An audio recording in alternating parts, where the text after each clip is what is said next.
这个阵法真不错。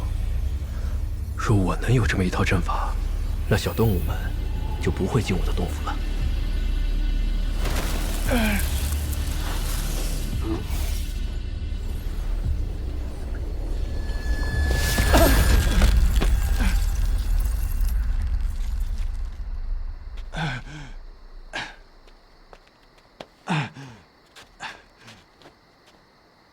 方才，感谢兄台出手相救。帮你呢是有条件的。若是阁下也打我背后阵法师的主意，那就请回吧。千年灵草，你想要吗？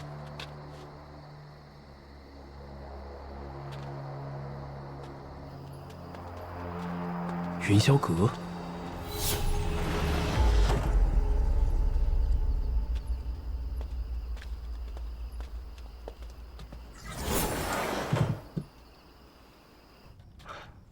云霄是我的名，我姓齐。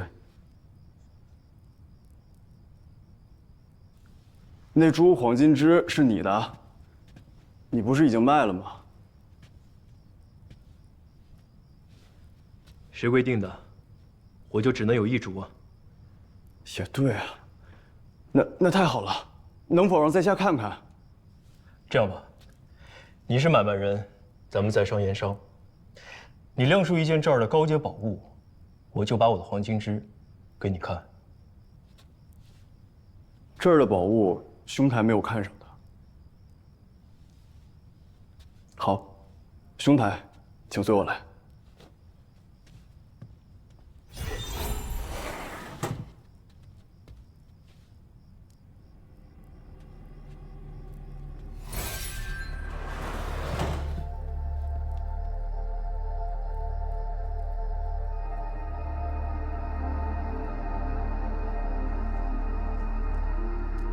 这阵法画的真不错。这个也不行。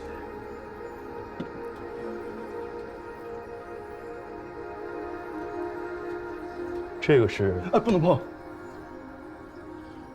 是炼器。这些阵法都是你绘制的？我专攻炼器，阵法是另外一个人的手笔。兄台，你稍等一下。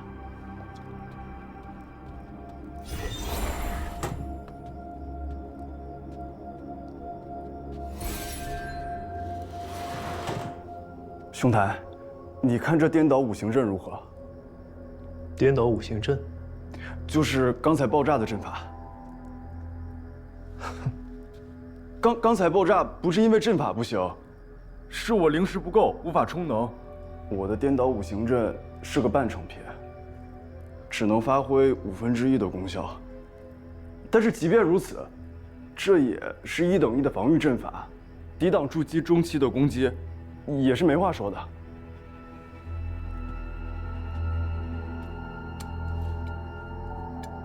这修好了会怎么样？修好之后，给一个小型门派当一个护山大阵，也是绰绰有余的。一株千年黄金枝换一个小型的护身大阵，倒是划算。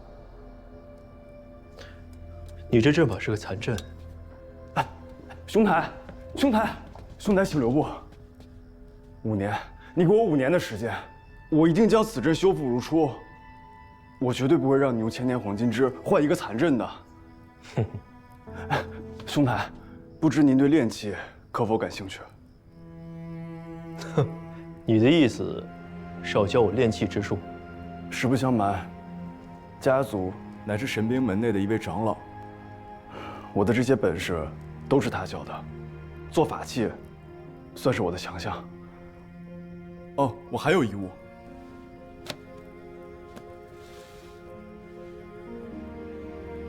云霄心经，是我这么多年根据自身心得编撰而成。除了这颠倒五行阵，我愿意违背祖训，将此法赠予前辈。只因在下实在是需要那千年药草做药引来救命。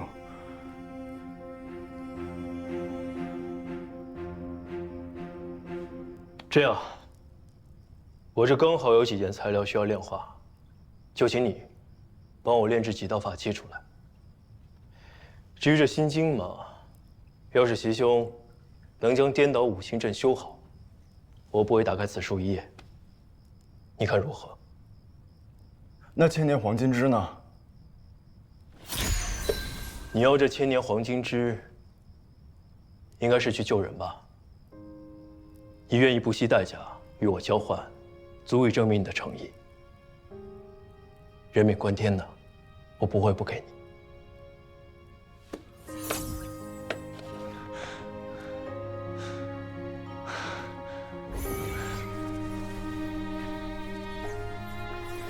好了，我已将此书封印。你要是想好了，可以将灵力注入其上，即便是我，也无法翻开。日后，齐兄要是真能兑现承诺，我一定将此书原封不动的归还。兄台如此信任启谋，在下定当全力以赴。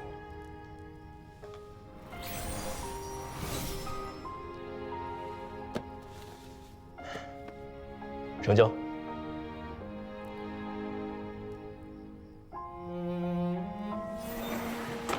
兄台，你按照玉简上面的内容操作，即可开启阵法。虽然其中迷惑感知的功能还不完备，但是如果只需要防御的话，一定是够用的。只是什么？这阵法一共18分阵盘和一主阵盘，阵旗已有36杆，以大小周天分布，辅以河图洛书之术，先天八卦之象，布置起来颇费时间。若是能多些时日研究，兴许可以简化一些。无妨。接下来，该和齐兄谈谈炼器的生意了。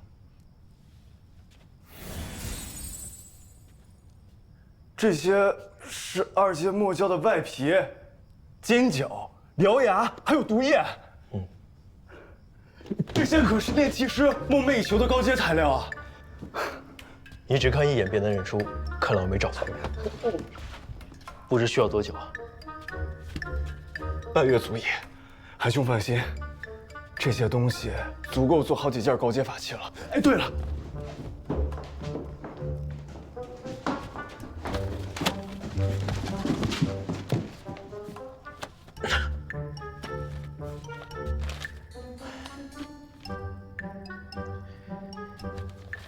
齐兄，我叫韩立。好，这个好。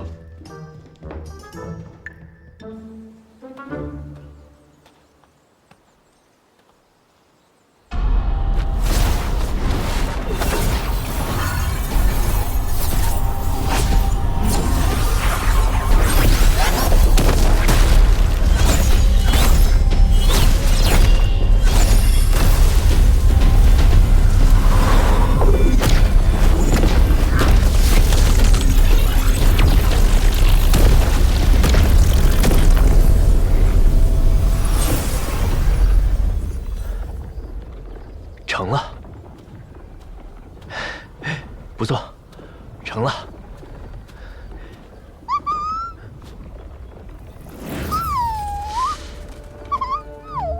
难道是步骤错了？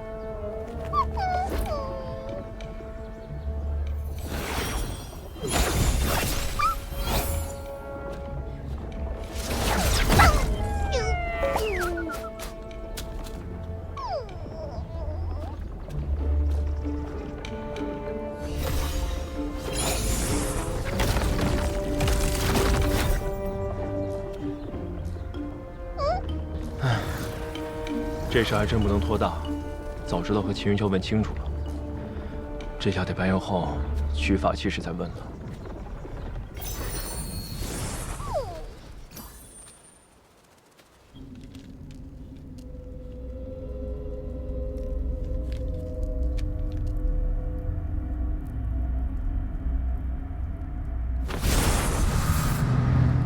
叶飞，你当初既然诈死，就该一辈子隐姓埋名，何必再联系什么救主啊？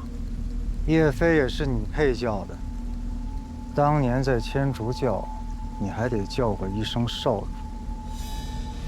好，就当顾念旧情，只要少主肯将早年偷出的大眼诀第一卷交出，我可为你在教主面前说些好话，饶你不死。大眼诀第一卷。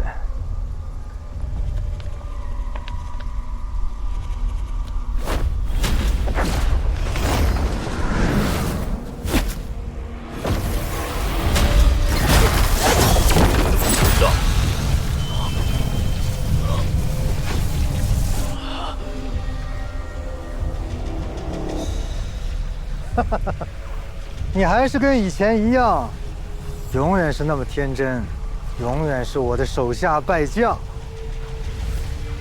刚才他说千竹教，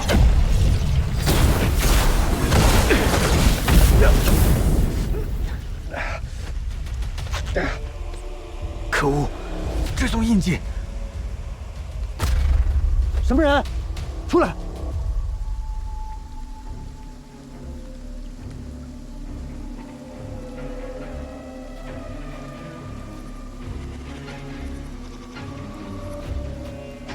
看来他有同伴，得赶紧走。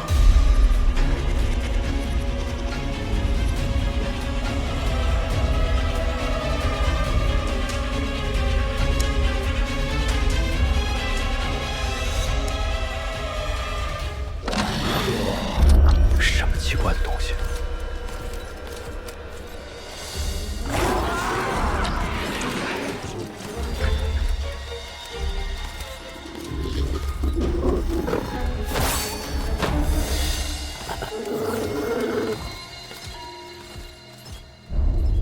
什么情况？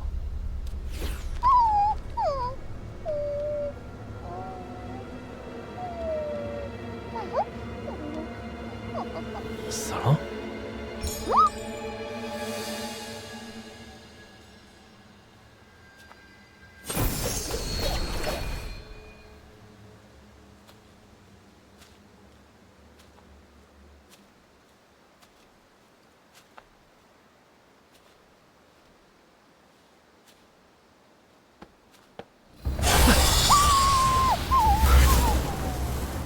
元神？这位道友，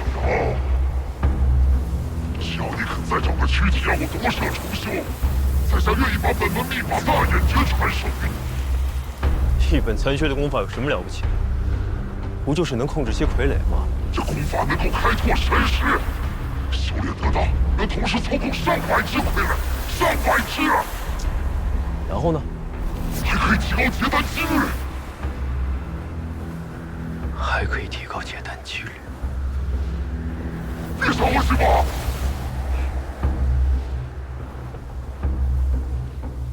不行。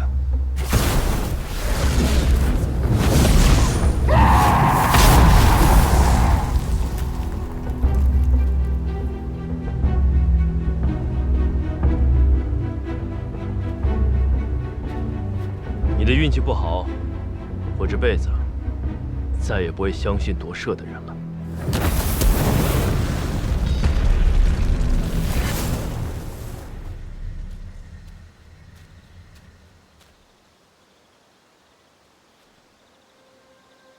还真是精致。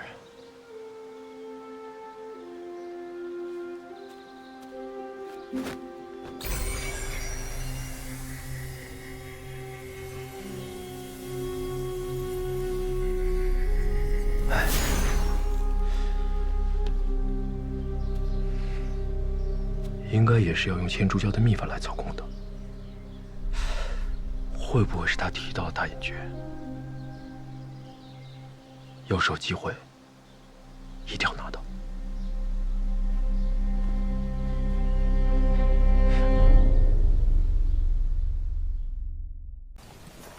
算算时辰，此时此刻，这天启城的大战应该已经打响了吧？是啊，也不知道我那疯了的侄子现在怎么样了。想必在殿前被千夫所指，被痛骂叛国。很多人恨不得把他的肉咬下来给生吞吃了吧？哎，往好点想呢，说不定他和萧凌晨兄弟已经相认，帮琅琊王报了仇，说不定现在正在共享皇位呢。看来侯爷还是不够相信我们呀。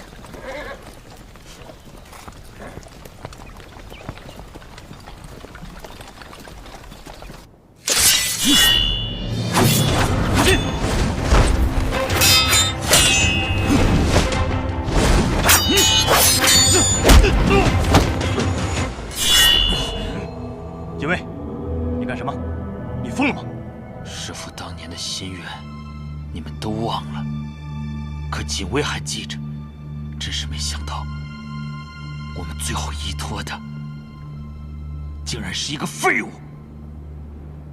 废物！当年你们为了一己私利，利用我父帅的军威和民心，将他强行推上皇位，以至于君臣不和，朝野震乱。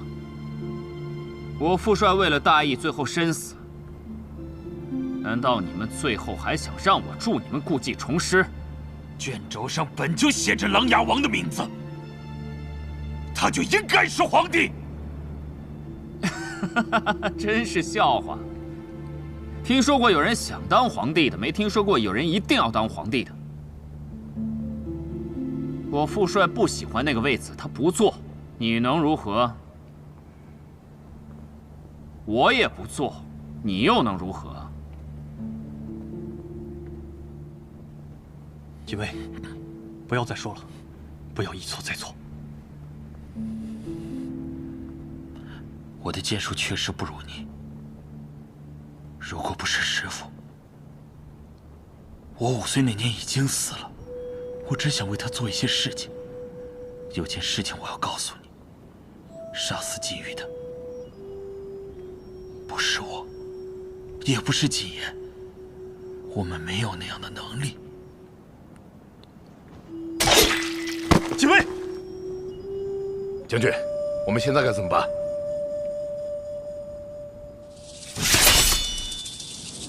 是。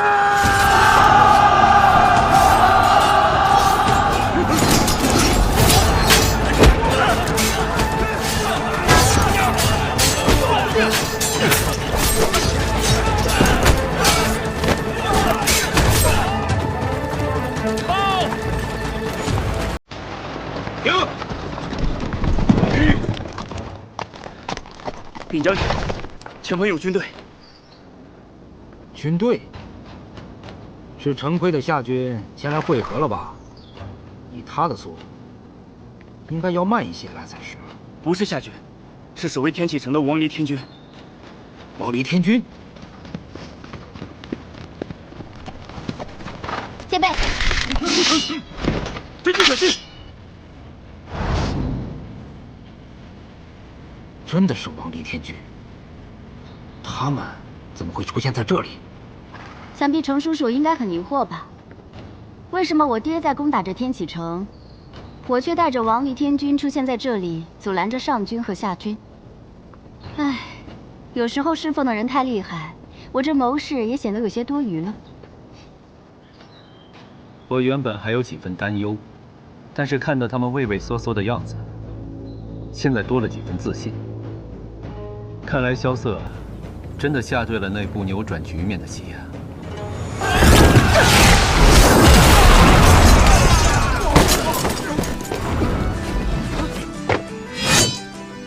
昔日北离八柱国之柱国大将军，琅琊军行义军侯，雷梦莎之子雷无邪，请全军退避。凝视脚下无尽的深渊。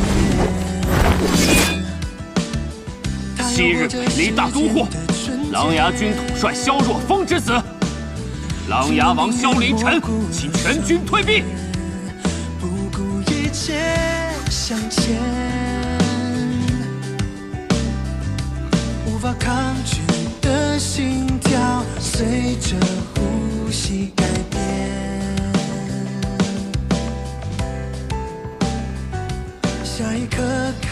明德帝之子，琅琊王萧若风军属学生，永安王萧楚河，请全军退避。可他们都死了！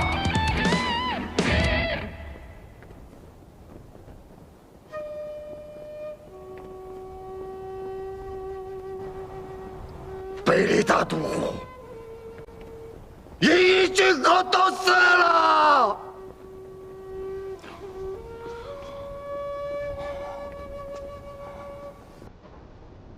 就剩下我一个金家大将军！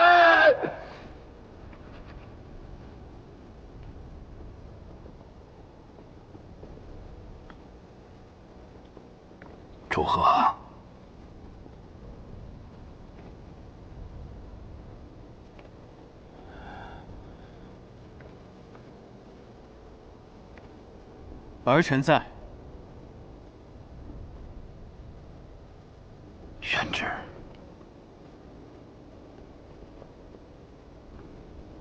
旨从何来？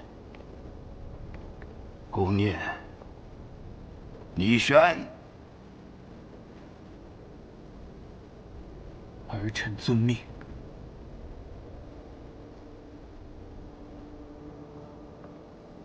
明德16年，琅琊王谋逆之案。明德16年，琅琊王谋逆之案。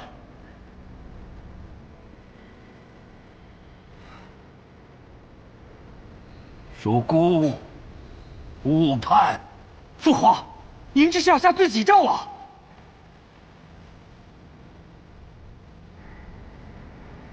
念，属孤，误判。琅琊王萧若风为国为民，担心节律，却惨遭奸人陷害。琅琊王萧若风为国为民，担心节律，却惨遭奸人陷害。现奸人已然伏法，旧案昭雪。此局势浩大，重入太庙，香火10年，圣旨不断。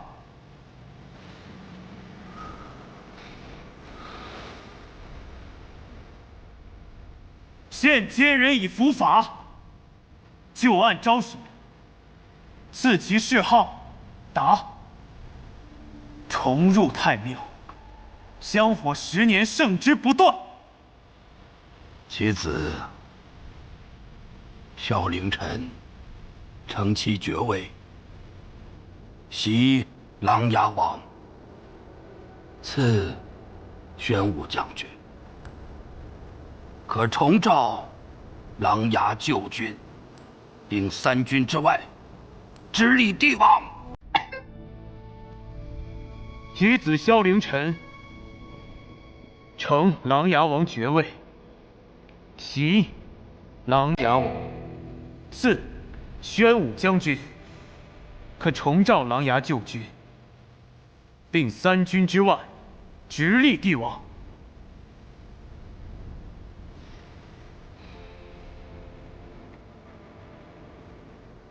孤听信谗言，误杀爱弟，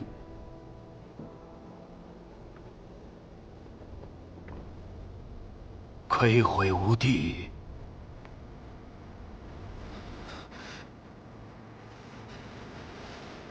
每3日赴太庙相逢，至死方生。不，听信谗言，误杀爱弟，愧悔无地。每3日赴太庙相逢，至死方休。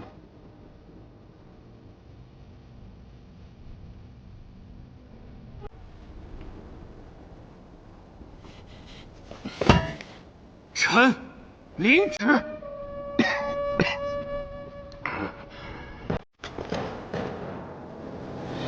我父帅琅琊王萧若风，为平叛乱国之灾，自吾入狱。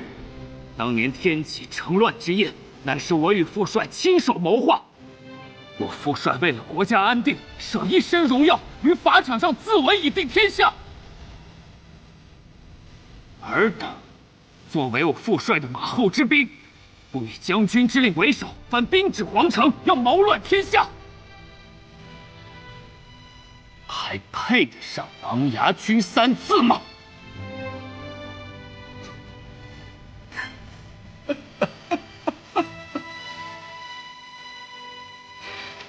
大将军！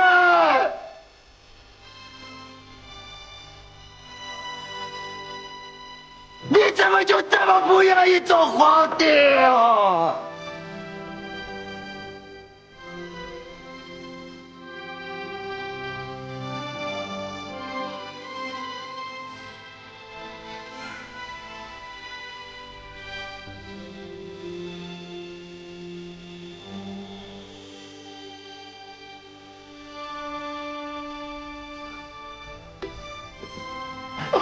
圣上，父皇！圣上，父皇！父皇！父皇！父皇！明德22年春，明德帝承认琅琊王谋逆案乃是误判，下罪己诏恢复琅琊王名誉。金甲大将军叶孝英引兵入天启，着新禁微服法，禁言失奏。后史称今日为琅琊兵变。父亲，行了，不必再说什么了。这一次是我输给那帮小子了。其实当时按照我的脾气，真恨不得踏平宫城，杀他个干干净净。父亲虽然骁勇，却不残暴。萧瑟早就看透了这一点。是啊，我看兵力，那小子宽人心，以至于我20万大军被几个毛头小子，再加上一个什么莫名其妙的罪己诏就给退了。萧瑟说，如果当时父亲不退，那么如今天启城飘着的，便不再是萧氏皇族的神鸟大风旗，而是我们叶子营的军旗了。对呀，我当时手里握着刀的时候就在想，难不成把那些姓萧的都杀了，然后自己当皇帝？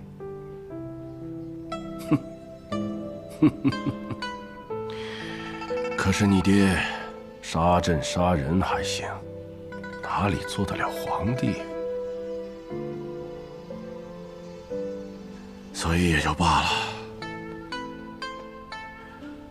更何况当年王爷是自己让自己去赴死的，所以我就更没有仇恨的理由了。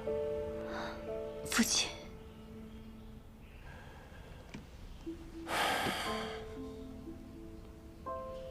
闺女，你爹老了。当年天启城一起奋战的那些兄弟也都不在了。这么多年，我也就凭着这一口气撑着。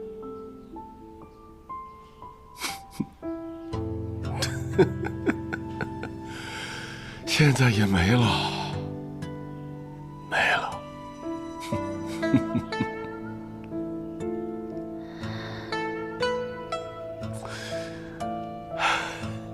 行了，不说这些了。闺女，身体怎么样？啊？已经许久未曾发病了。我问过国师，他说心山上的高人留下的那缕真气护住了我的心脉，保我10年无碍。10年过后，高人大梦归醒，我便再去一趟仙山。那便好。闺女，我估计你这些年还不想离开天启，毕竟这么多朋友都在这儿，对吧？萧瑟那家伙，你是想做他的王妃吗？我和萧瑟是一起长大的好朋友，并无儿女私情。父亲您误会了。那就是雷家那小子。我告诉你啊，他和雷大哥可不一样。雷大哥当年还是挺会逗女孩子欢心的，那小子傻愣傻愣的。父亲，你到底想说什么？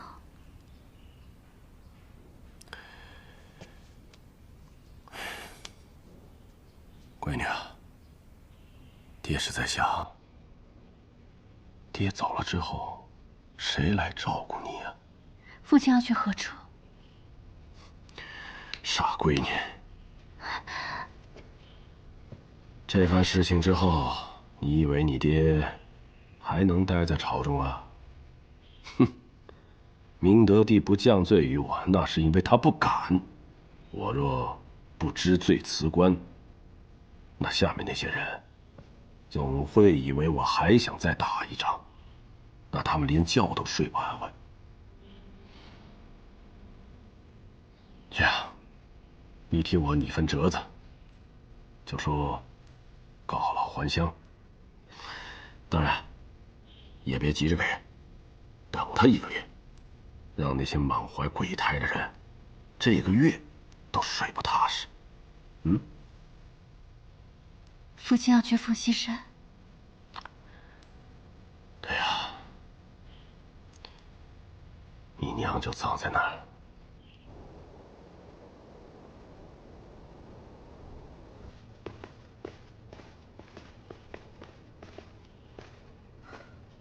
参见父皇。你们来了，来，再过来点儿。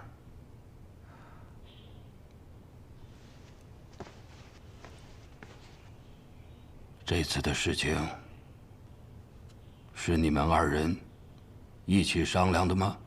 他给我打了个谜语，我便赌了一把。你我2人自小一起长大，心思怎会不知？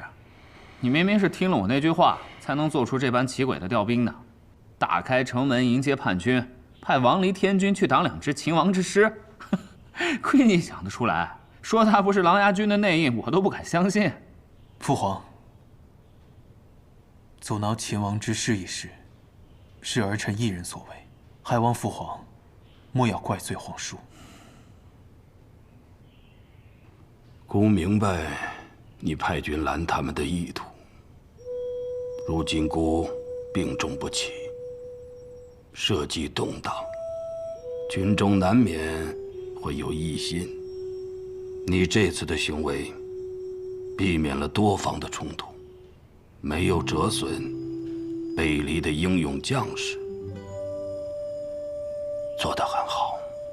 父皇，2军之中定有人与其勾结，还望父皇严惩。好，姑会让乐离去查的。凌晨，你在殿前的所言所行，很有你父帅当年的风范。我只是秉承我父帅的意志罢了。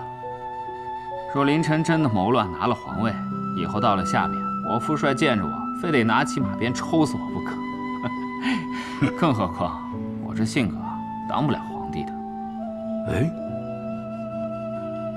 那什么性格适合当皇帝啊？比如圣上您这样的性格，心思重，性格稳，考虑的也周全。我父帅太潇洒了，做个将军还行，当皇帝嘛太累，所以他当年放弃了。我也一样，皇帝是这个天下最有权势的人，但同时也是最有枷锁的人。那些死太监把宝压在我们父子2人身上，也是看错了我们。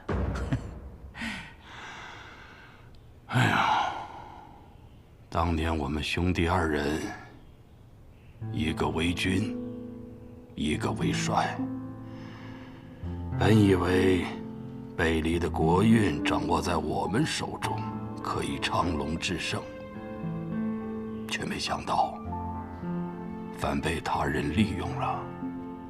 你父帅的事，姑这些年一直都很自责。圣上的确应该自责。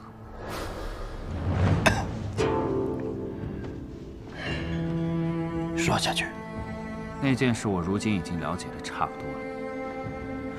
当年我父帅军功累累，天下归心，军中有很多人，包括大将军叶萧英在内，都想推动他来当皇帝。尤其是那次从男爵大胜归来之后，10里长街铺满鲜花，万千百姓夹道欢迎，军中已经有很多人在蠢蠢欲动。于是便有奸臣找出了当年的那封卷轴，想拿此来做文章。据说已经和军中许多将领都在密谈，只等一个时机，便让我的副帅黄袍加身。最后我副帅宁愿赴死，选择自污余生以定朝纲。但是为什么圣上您自始至终都保持沉默呢？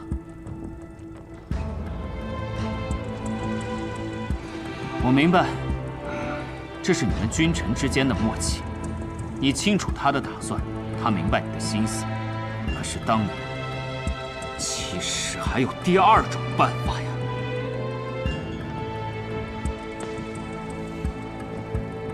你们可以找出那些想要作乱的臣子，一个一个都杀了。你可以和我副帅一起坚定地告诉天下：没错，卷轴上的名字是萧若风，可那又怎么样？皇帝依然是萧若景，琅琊王依然是萧若风，这是你们二人做出的选择，没有人可以改变。龙封卷轴不可以，天下人也不可以，可是为什么您却做不到呢？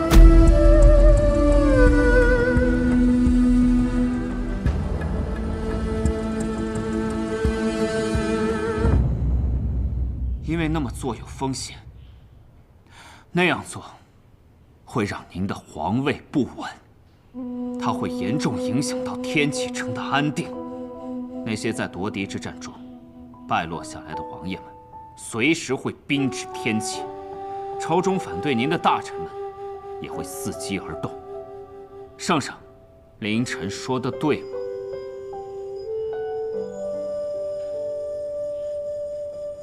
没错，你说的都对。所以姑这些年一直都很愧疚。姑可以自己骗自己，说这是若风的选择，也可以对自己说，总有一天要为若风平反，在太庙为他重新供奉一个牌位。可是直到你们踏入皇宫的那一刻，姑都还没有做过这件事。我父帅心里一直记得年少时与圣上的约定，可是后来圣上却忘了。我不知道圣上今天叫凌晨来是想说些什么，但凌晨想说的便是这些，而凌晨想听的也不是一些类似后悔的话。圣上要是没有别的想说的，凌晨便先走了。我理解我父帅的打算，但并不代表我能原谅这件事情。我失去了我最亲近的人，无论如何，出于什么样的原因，我都没有办法原谅。江山也好，社稷也罢，皇位也不过如此。凌晨今天过来，不是跟你叙旧，也不是来邀功的，只是这么多年，有些话在心底里不说不痛快。凌晨没有办法跟天下人说，凌晨只能跟圣上您说。也希望圣上可以谅解。明白。姑还有一件事要问问你啊，这一次姑该如何选择啊？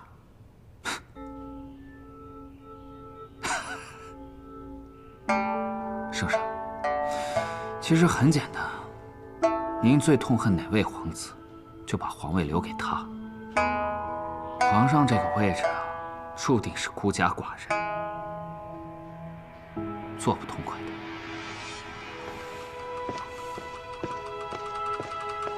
哼，这个回答，姑倒是没有想到啊。凌晨的话，你也都听到了。过去的事，便如他所说。儿臣清楚了。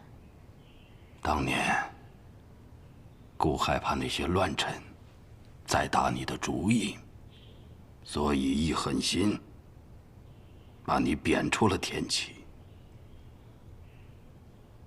你不要怪顾啊。正是因为如此，儿臣结识了很多朋友。这些才是你值得依靠的朋友，就如我当年依靠若风一样。这些年，我一直都在想，当年在法场，若风看我的眼神，你猜，我看到了什么？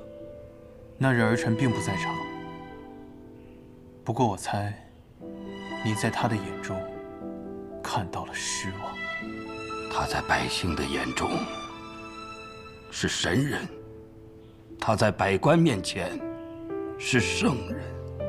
可是当朕下令斩他那一刻，他一定对我这个哥哥很失望吧？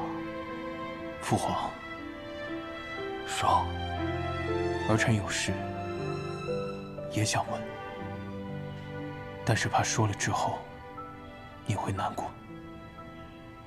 说吧，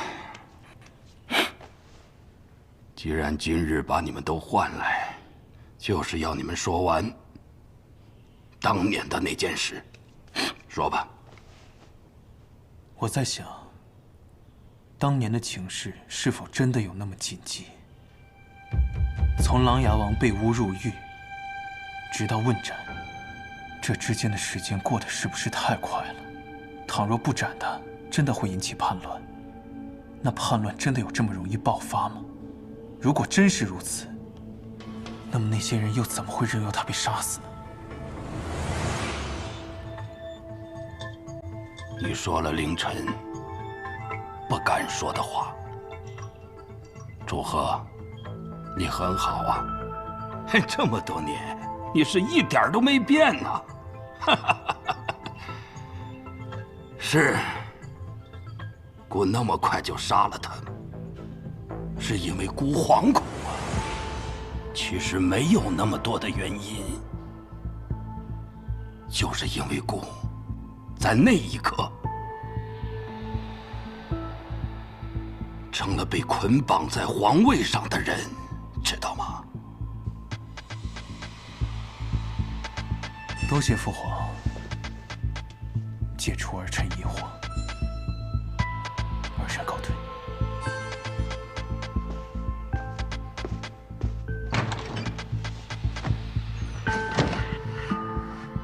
姑对自己也很失望。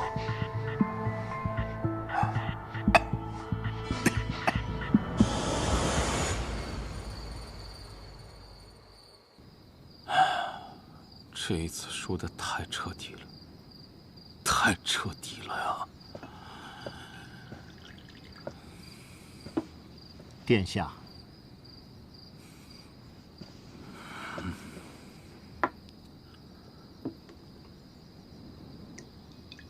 本王本想着，此一番天下必定大乱，最后两败俱伤，只等我们坐收渔翁之利。可最后，不管是天启城还是琅琊郡，全都安然无恙，可笑，可笑！是我失算了。不是因为萧凌晨，是因为萧楚河。他让王离天军离开天启城，去拦上下两支秦王之师。我方才收到洛成军的信。他说，领兵的一身绿衫是叶萧英的女儿叶若依，他们还以为叶若依是叶萧英派去的。便是萧楚河的这一招棋，就让我所有的部署都功亏一篑。殿下，这输了就输了吧。不过，这次纷争之后，还有一些东西留了下来。你是说百官联名？本以为这件事情终于落下了帷幕，可是当我听完所有的事情，还是有一样很重要的东西溜走了。简言手上那份名单。简言公公手上有一封琅琊兵变的所有朝廷官员的名单。可是这也是为什么萧凌晨率领20万大军可以顺利到达天启的原因。有这份名单，相当于扼住了那些官员的咽喉。要不咱们也去抢抢？我看你最近心情不错，倒是学会开玩笑了。毕竟已经了却了一桩心事。不过这件事我可不是开玩笑。这份名单若是让萧雨拿到手，他必定再起波澜，利用这份名单威胁那些官员为其谋事，绝对不能让他拿到。如今这天启城中全城戒备，谨言逃不出去，就得找个地方躲。你猜他会躲在哪儿？莫非他会去找那个如今天启城中唯一在乎他性命的人？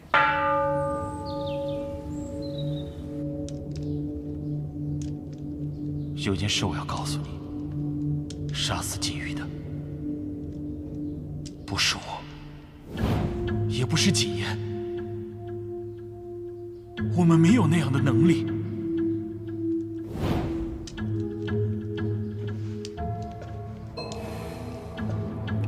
你这是在抄送经文呢？为了锦玉用心了，你为何抄送了2份？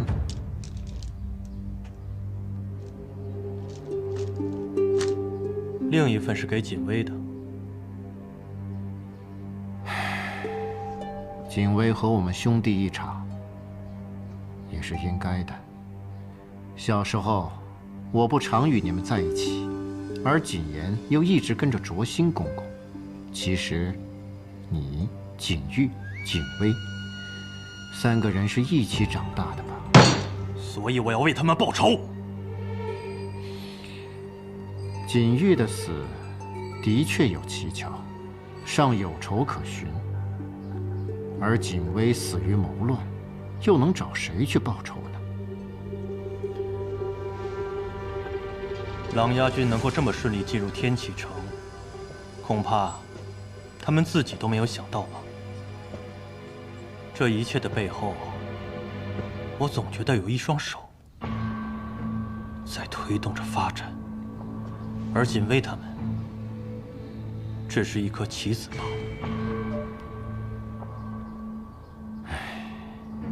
锦薇也不是个有野心的人，他只是为了替师傅完成他的愿望罢了。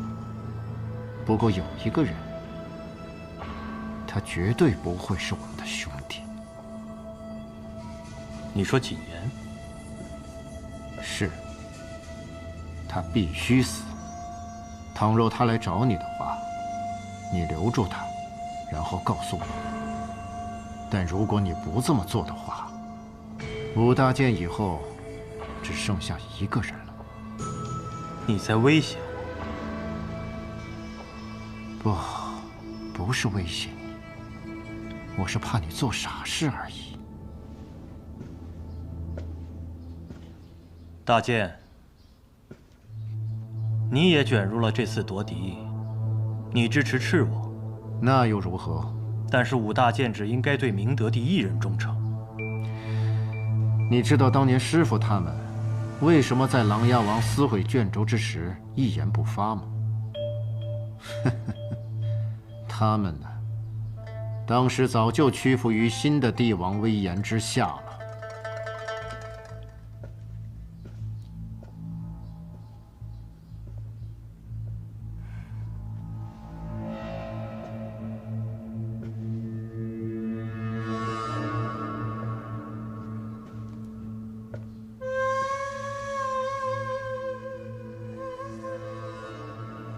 你会像他说的那样杀了我吗？会，除非你把你手里的名单交给我。只要我还留着那份名单，就不会有人杀我。一旦我要是交出去的话，就连你都有可能杀了我吧？那你还来找我干嘛？我选错了一次，我还想再选一次。师傅，白王殿下到。